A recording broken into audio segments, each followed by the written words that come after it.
want to say peace to all Israel, home and abroad. Then I want to say all praises to the Father, I am, and His Son, Jesus Christ. We live in a unique time, man, where we can examine all the gods of antiquity, from the Hindu gods to even the Islamic gods, where they had a god for each day, to the Egyptian gods, to the Sumerian gods, to even our own God that we have, the Greek gods, the Roman gods,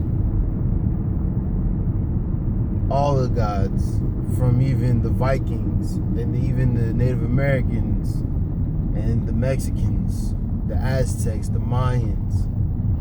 We're able to examine all these things that were in antiquity, in the past, in a way that our forefathers wasn't able to examine in the same type of way that we are able to nowadays.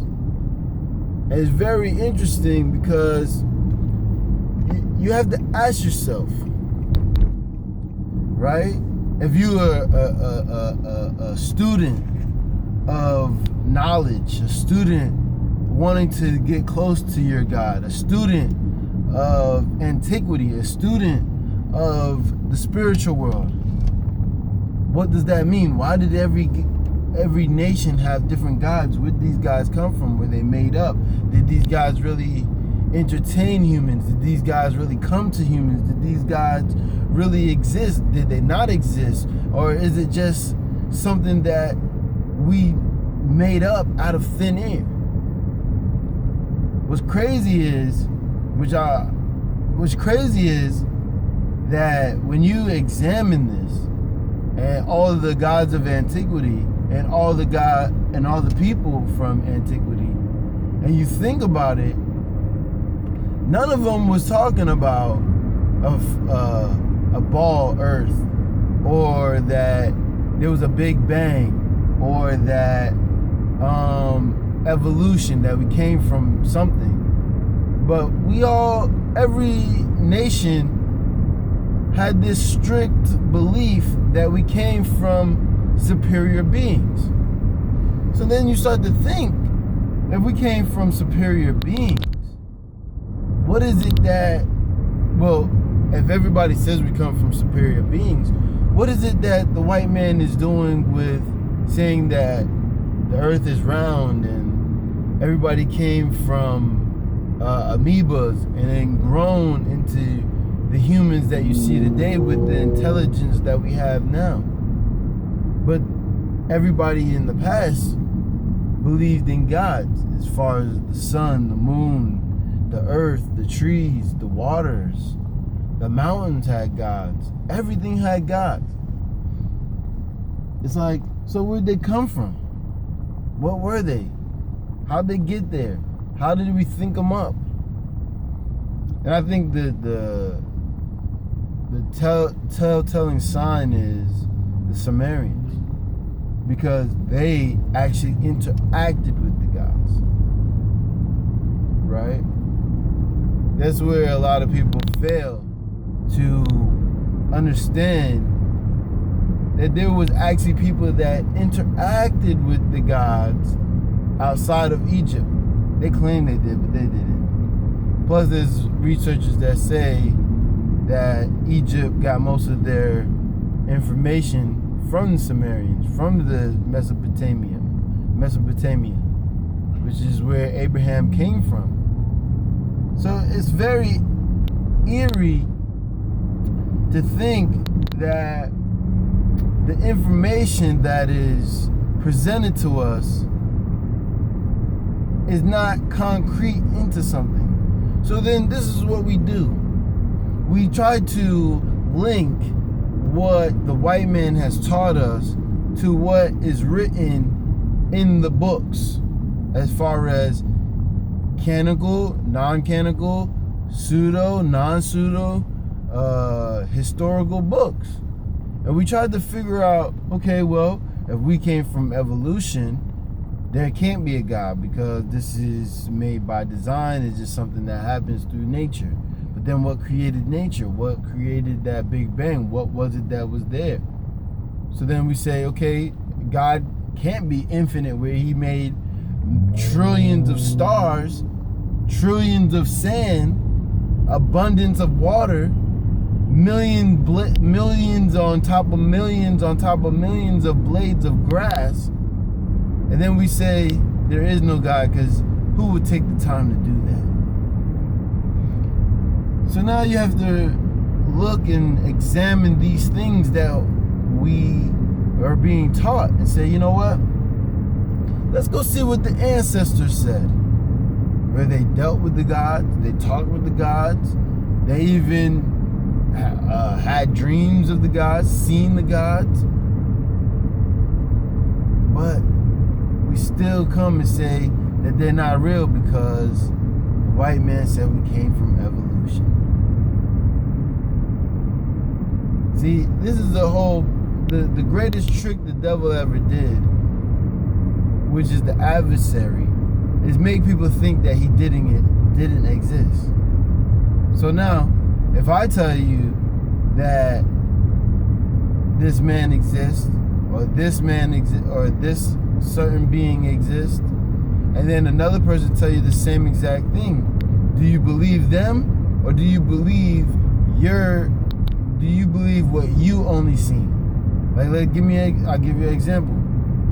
People say that they see UFOs. People say that they see, they get abducted. Do you believe those people when it's more than one person that said that these things happen to them? And number of people are describing the same thing? Is that a phenomenon? Or is that something that we just make up for ourselves? This is what you have to start asking yourself. Do we believe what is really happening to us, or do we believe what is told to us that is happening to us? Right? I subscribe to what Christ says, that he was before the devil. He was the prince over the devil, was and is, which he became the king. He had to come to save mankind from the adversary, from the one that created this materialistic world where you're not even able to enjoy your own life because you're working 40 to maybe 60, maybe 80 hours a week just to survive in a world where you can't go on vacation. And if you do, you go on vacation for a week. You can't see your family because you have to work. This is the type of world that we live in, a materialistic world where money rules everything that we do. It conquers our mind, our soul, and our body, where everything that we do is just to satisfy that which is money. And those that have the majority of it and that uses it to keep our minds occupied without saying, you know what, let me search for that which made us. You know, people say you can find God within yourself. And I tell them, how can you find God within yourself if you never knew God? Right? What I don't say to them is, you're right, you can find God within yourself, and God will talk to you through yourself if you understood him, though. That's the way. You can't have knowledge of something that you don't have knowledge of. You get what I'm saying? So you have to be taught how God operates. You have to be taught what God is. You have to be taught how to hear God in your ear, not in your ears, but in your mind. It doesn't make you crazy. See, I subscribe to man being three things. We're three things. You're the flesh, you're the spirit, and then you're the psyche, right? Your psyche is what you are. This is what you think. It's how you move. That's what makes you move. Your flesh and your spirit is which one do your psyche gravitate to. So if your psyche gravitates to the flesh, you're going to be more materialistic, looking at females, looking at money, looking at what somebody else have, trying to obtain a big house, trying to obtain the sports car, trying to obtain things that gratifies or pleasures the flesh. But when you're more spiritual, you look for more things like, you try to nurture more things like knowledge, wisdom, understanding, well-being, love, joy. Once you are more spiritual, or you more, that's what being spiritual is. Being that which looks for knowledge to exhibit these type of attributes, which is love, joy, happiness, caring, meekness, humbleness, patience. These are the things of the spirit, but of the flesh is always this anger and this impatientness and this unwavering feeling of destroy to get what you desire, instead of helping somebody else get to where they need to go, so that they can help you in the long run. But we don't see it like that anymore. And that's what the main goal of Israel is.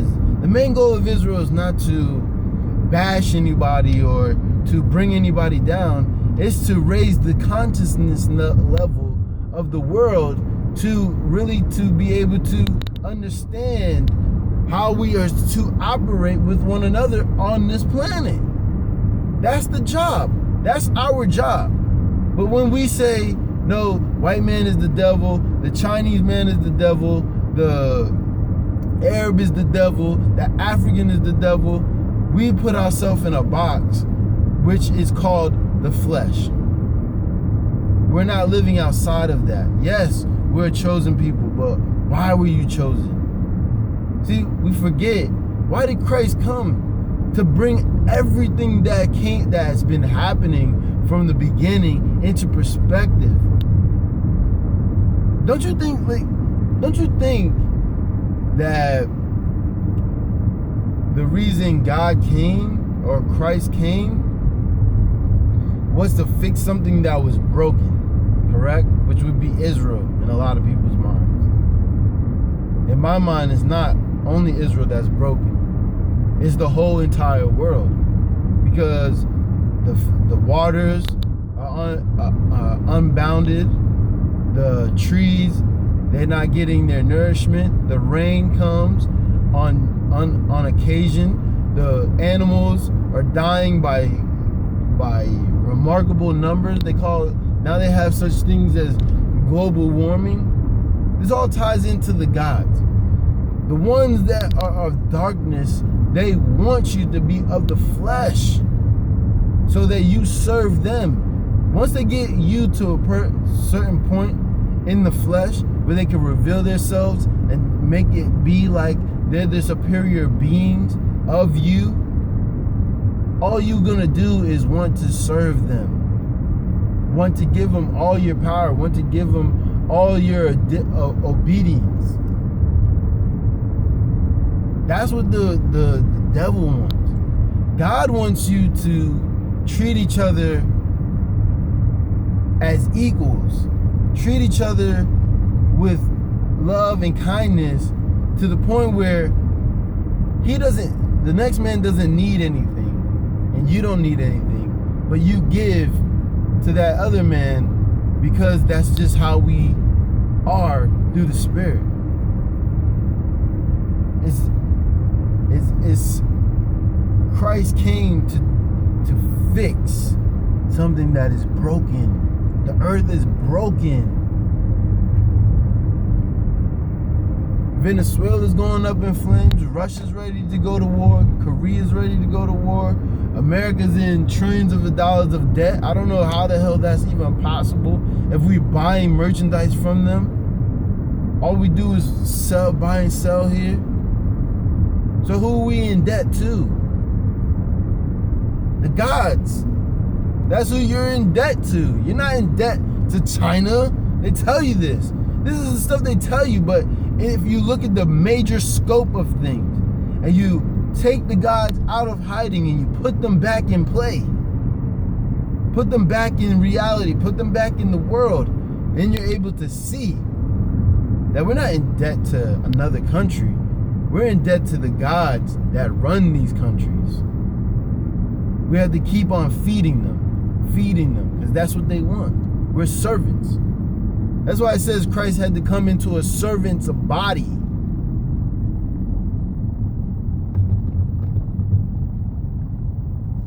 Once we start to say, you know what, no book is just written just to be written, then we start to understand that people in antiquity didn't just write fictional books just for the joy of writing fictional books. Everything was to gain knowledge. Everything was to obtain knowledge. Everything was to put wisdom into the world for this time. For this time. So that you can see the evil and the good. So you can see what the devil brought to the earth. The so-called devil.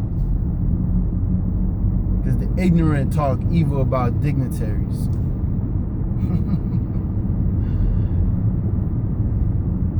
But it's for this time. So you know who Zeus is. So you know who Horus is. So you know who Ham was. So you know who Noah was. Because Noah had white skin that made him the devil now? Don't you see albinos all the time? Does that make them part of the tribes of Esau? Is it a problem that Esau could be white and Japhet could be white too? Is that a problem? Is not half of the Latinos Japhetic people?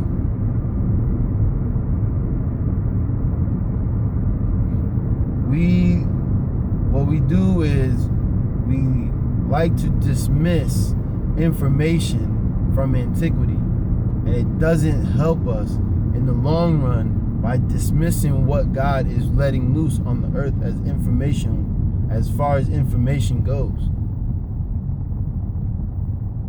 And that's what the problem is. We don't take care of the poor. We don't take care of the fatherless children. We don't do this anymore. And that's why the world is in the way, in the shambles that it is in now. They criminalize black people by not understanding their predicament. We came out of something that's horrendous, and we haven't got anything to fix us in the way of who we are or what we can be or what we can achieve. But they use our intellect to create for themselves.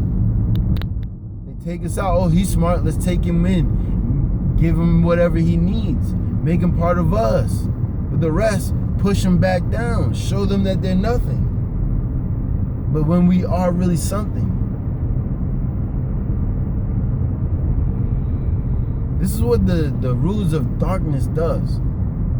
It's not the white people. It's those that control Esau and his children. It's those that control those that do these things. And that's what we fail to realize. We like to say there was no fallen angels. Okay, yeah. They wasn't fallen, meaning they was in the same place as the Father and then fell. No. It's just another name for people that was on the other side of the heavens. Which there was two sides. There's the light and the dark side. Which we all live on the dark side of the heavens. Which is simultaneously called hell. See, there's scriptures that talk about this, where there's in the spiritual world you can see on both sides, but you can't see on the both sides from your perspective of here, of living through the prison called flesh, which is also works evilness in your members, make you want to do things that you don't want to do, make you think things that you don't want to think. So you have to bring every thought, every member into captivity under the spirit and train it back into following the the spiritual way of knowledge. A lot of this stuff that I'm saying is going to go over a lot of people's heads. And it's going to seem foreign and out there. But everything that Israel is coming out with, as far as we coming from aliens and we coming from all this and we gods and all this stuff, yes, it's all true. But we're the minuscule gods. We're small gods compared to the gods that created us and the gods that manipulate us. We're small until we realize fulfill the promise that was restored through Christ. Then we become major gods. We become gods of the light. As long as you stay in the darkness, you stay a minuscule god. And you won't be able to control or to manipulate or to have an impact on your life spiritually without that knowledge. It's really that simple. It's really that simple. And Christ explains all of this. He explains all of this, not in the New Testament. This is why a lot of people don't understand the New Testament, because in the New Testament, it's not telling the secrets that Christ was telling the disciples for over 3 years.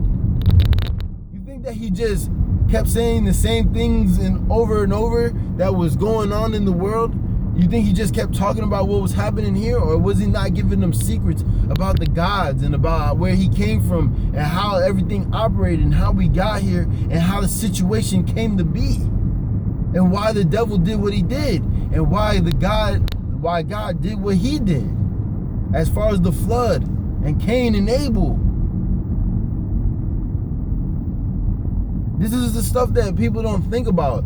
3 years on the earth, even more than that, 33 years, but 3 years he's talking to the disciples, and they didn't learn nothing about the spiritual world. He didn't tell them nothing. And we believe that. We don't think outside of the box. If you was with me for 3 years, how much stuff you think you would hear from the Bible? If somebody was with you, Israel, take this into account, Israel. Somebody that doesn't know God, and they're with you for 3 years, and they know that they're Israelite. They learn that they're Israelites when they first get with you. And then you show them all the stuff that's within the scriptures.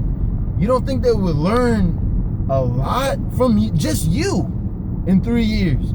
Imagine what the disciples learned in 3 years from Christ. The holy word, the word says the word was with God and the word was God. What do you think he learned? What do you think they learned? So now, Peter, John, James, Thomas, all these that were with Christ,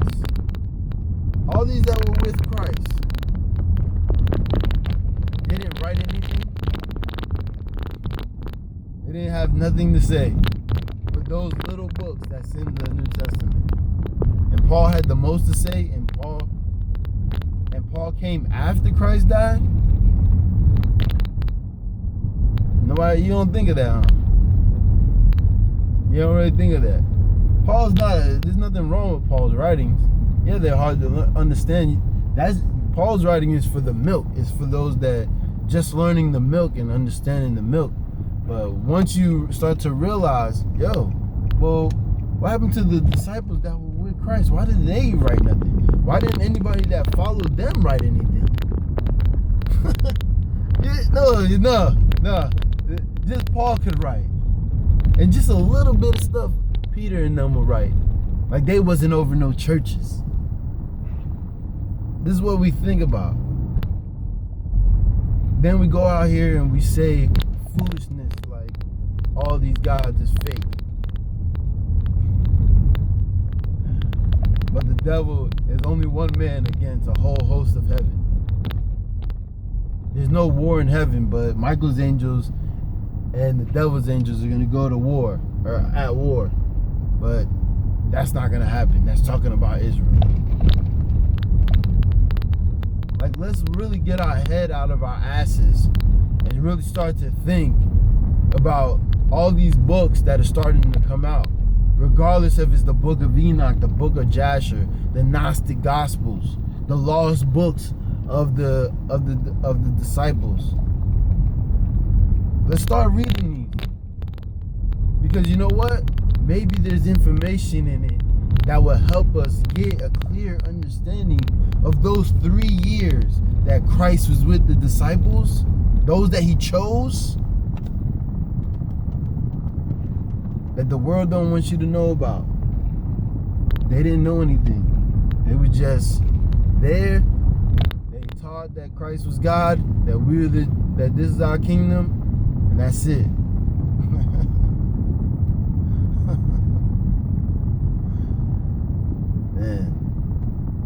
Man, I'm Furious Black.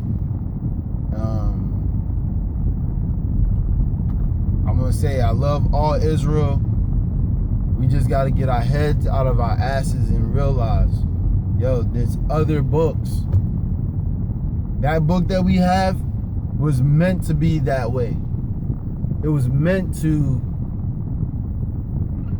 be short and not very explanative, or not expound on deep thoughts that is within the scriptures that we need to know, like where those demons come from that God put into the pigs, where all these things come from, if such things are fake, and there is no demons and gods and fallen gods. Where did these demons come from? So now we have to start thinking outside the box. Let's get our heads out of our asses. I'm Furious Black. I appreciate you guys watching my video. I mean, I know a lot of Israel's gonna be saying I'm off, whatever, I'm wicked, but I do follow Christ, and I do understand Christ, and I do understand our plight as a people. But we have to realize our war, our battle, is not against flesh and blood. So whatever these white people are doing, it has nothing to do with us. It's to encapsulate us, those that think through the flesh, or work through the flesh.